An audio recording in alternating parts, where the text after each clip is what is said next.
Vamos falar de Vascão, ô Bruno Formiga? Bora. O Vasco da Gama que venceu nos pênaltis, mais uma vez, Verratti sendo fundamental. Léo Jardim. O Léo Jardim também é impressionante, né? Toda disputa de pênalti, pelo menos um ele garante. É meio que assim, não erra. As últimas 3 disputas, cara, o Vasco não errou o pênalti. Então, cara, mas isso é muito a raro. conversa talvez seja. Acertos. A conversa é assim, ó, gente, eu vou pegar um.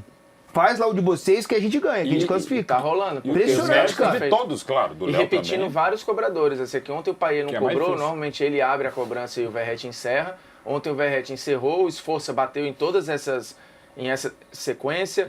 O Piton, acho que não bateu ontem, mas tinha batido nas outras. Sempre tem ali uns 2 ou 3 cobradores que se repetem, né? Fatalmente, se o Payet estivesse em campo, ele também teria batido. Esse gol do Verratti é impressionante, assim, não existe hoje cabeceador, né, no futebol brasileiro melhor que ele. O tempo de bola é absurdo, né? Porque ele sustenta mais tempo no ar do que o marcador que cai antes e ele ainda está no gesto. É impressionante a relação dele com o Vasco. Acho que o Vasco também fez o jogo possível, sofreu pra caramba, mas estava no cálculo, né? O Atlético tem muita dificuldade para criar. Acho que começou a tentar botar a bola na área no segundo tempo. O Léo Jardim fundamental, né? Piton, Léo Jardim, Verratti, Hugo Moura. Acho que isso são as pedras fundamentais desse Vasco competitivo do Rafael. Maicon, que acho que até deu mole ali no gol, mas... Sim, mas do modo geral... E o primeiro gol só sai porque ele se machuca, né? Acaba saindo para o atendimento. Agora, o Rafael, o Paiva, ele dá uma grande mostra de maturidade quando ele inicia bem o trabalho. Tenta emplacar lá o Coutinho no time e tal, com o Payet e não sei o quê. E qualquer um teria de fazer, porque ninguém contrata o Coutinho para não botar para jogar. O time não funciona, ele vive um pior momento dele ali e ele retoma. Beleza, o Coutinho voltou a se machucar também e tal, mas eu acho que ele fez um ajuste de rota aí fundamental, né? O Vasco 28 jogos sem perder, né? Perdeu ontem, mas eram 8 jogos sem perder. A gente lembra também que o Vasco perdeu um jogador 41 minutos do primeiro tempo, né? Sim, com um jogador a menos. Rayano, e eliminado, né? Quer dizer, você está eliminado com um jogador a menos. E que já tinha uma treta no Sub-20. O Renato Rodrigues tinha lembrado isso aí, que a gente tinha acabado de vir dar uma confusão no Sub-20. 40 minutos com um jogador a menos, você perdendo o jogo e sendo eliminado com a derrota, né? E vai lá buscar. Mas o Verratti é impressionante. Você destacou o Formiga, o que ele dá uma paradinha no ar, né?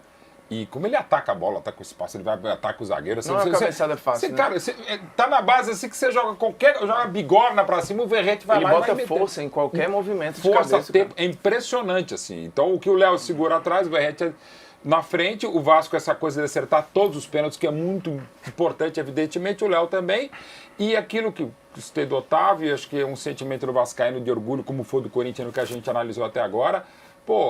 Mas o Vasco num nível diferente do Corinthians, claro, no Campeonato Brasileiro, e com atuações mais consistentes, ou com vitórias, às vezes até melhores do que os próprios desempenhos, é motivo para toda essa festa que a gente vem com. E ontem eu acho até que o Rafael Paiva surpreendeu quando a dúvida era se jogava o Esforça ou o Payet, e ele colocou os dois e tirou o Cocão, né? E aí colocou o Esforça ali, deu uma protegida no Payet, mas acabou com o Payet. E aí a outra boa leitura. Ele tira o Payet com 45 minutos, né? Ele tira, obviamente que com um jogador a menos, ia sobrecarregar muito um cara que não ia ter carga para entregar. Por mais técnico que seja o Payet, a escolha nesse momento é de um Vasco competitivo, solidário, compacto, não necessariamente tão técnico. E aí eu acho que o torcedor já abraçou essa ideia e entendeu que quando tiver todo mundo à disposição aí, não vai dar para ser o Vasco bailarino. Vai jogar Payet, vai jogar Coutinho, vai jogar não sei quem, não vai. O melhor Vasco hoje possível é um Vasco muito operário e solidário. E suficiente, assim, o Vasco pode ser campeão da Copa do Brasil assim. E aí depois vai se reajustando e tal. Mas tem um que só para completar, Gi, até passar para você, tem um que é assim, insubstituível, que é o Verratti. Mais na fila do que o Payet, mais na fila do que o próprio Coutinho. Diga lá, Gi. Não, é que a questão maior desse Vasco é de fato o setor defensivo. Até individualmente carece de peças, que é por isso que até acho que é um pouco complicado a gente esperar uma grande melhora do Vasco em relação ao setor defensivo, em relação ao sistema defensivo, porque individualmente carece de peças. Não acho que essas peças vão desenvolver, assim, vão mudar muito o patamar de desenvolvimento ao longo dos jogos até o final do ano. Mas é um Vasco que tem muito mais qualidade, né, na frente, no meio campo, do que teve, por exemplo, no último ano. E o Verratti é um espetáculo. O time sabe que tem esse problema, o time adversário sabe que o Verratti vai subir de cabeça e que sobe bem e que o Vasco vai tentar esse tipo de jogada e mesmo assim o Verratti segue fazendo gols, segue fazendo gol de cabeça mesmo marcado. O Atlético Paranaense de novo tomou um gol de cabeça do Verratti em um curto espaço de tempo. E é algo incrível o que o Verratti, a história que o Verratti está escrevendo com a camisa do Vasco. Porque ele não é só um atacante que tem decidido, e beleza, aí você vai falar, mas ele só tem um recurso. Cara, dane-se, assim, ele condiciona o time a jogar de uma forma, ele funciona dessa forma e tá tudo certo.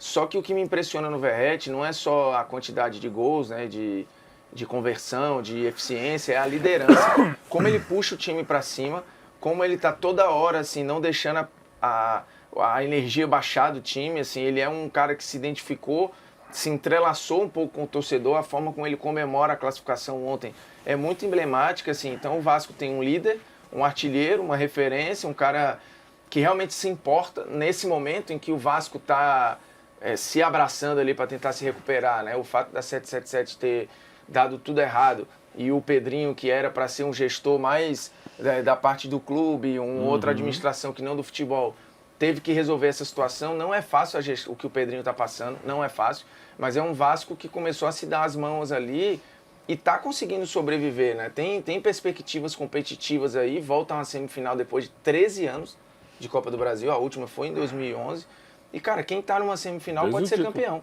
Ah, ele é o melhor time, ele é o mais plástico, mas a Copa do Brasil, uma Copa do Mundo, uma Libertadores, um torneio de mata-mata, a essa altura do campeonato, não se trata mais só disso. Não se trata mais só disso. O Vasco pode ser campeão. Mas você falou ali em algum sentido de sobreviver. Você acha que o Vasco ainda não tem, talvez, elementos confiáveis? Não dá para confiar? Não acha, de repente, um Vasco sólido? Você ainda tem o seu pezinho atrás? Tenho, e isso foi mostrado agora recente, há algum mês e pouco atrás, que o Vasco estava numa sequência muito ruim. E aquela parada, o Verratti hoje se machuca, o Verratti hoje é vendido, tem uma estrutura para sobreviver sem ele hoje, na forma que o time joga? Não tem. Então, assim, eu não acho que ainda seja confiável. Se você olhar o Vasco, ele ainda é um risco pequeno, né, mas está por ali e tal, tem perspectiva de título na Copa do Brasil, mas eu estou falando enquanto instituição, enquanto clube, ele está voltando, tentando primeiro estabilizar, para depois começar a dar outros passos aí. E acho até que mesmo nesse caos todo conseguiu trazer o Coutinho de volta, o Souza, que ontem não começou jogando, trouxe o Payet no ano passado, trouxe o Verratti. Então, assim, ele conseguiu fazer bons movimentos, mesmo numa crise completa. Assim, eu acho que o que o Pedrinho está passando, poucos presidentes na história recente do futebol brasileiro pegaram, porque tiveram que... Tu tava num rumo aqui de SAF, de não sei o quê, do nada tu tem que lidar com tudo que não foi cumprido.